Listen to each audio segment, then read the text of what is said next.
লোটে মাছ করবো।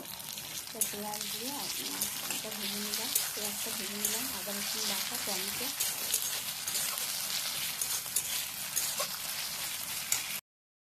দিয়ে মশলাটা দিয়ে দেবো। এবার জিরে গুঁড়ো, হলুদ গুঁড়ো, লঙ্কা গুঁড়ো, লবণ। এই কড়াইটায় তেল কম লাগে বলে আমি এই কড়াইটাই বেশিরভাগটা করতে চাই।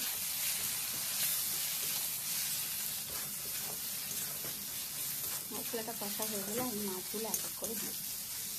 এদিকে দেখো, আমরা আজকে বাড়িতে থাকবো না, অন্য নিমন্ত্রণ আছে। তো এখানে আমি 3টে মাছ রান্না করেছি, বাকিটা ফ্রিজে রেখে দিয়েছি। আর এখানে লোটে মাছটা পুরোটাই করবো, কারণ রাতে আবার খাবো বলে।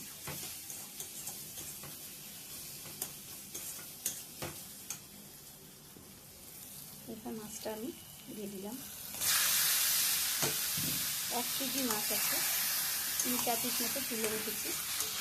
এটা দিয়ে একটা কোনো রেসিপি বানাবো বলে পুরো একদম জল ভরানো ঝরঝরে করবো।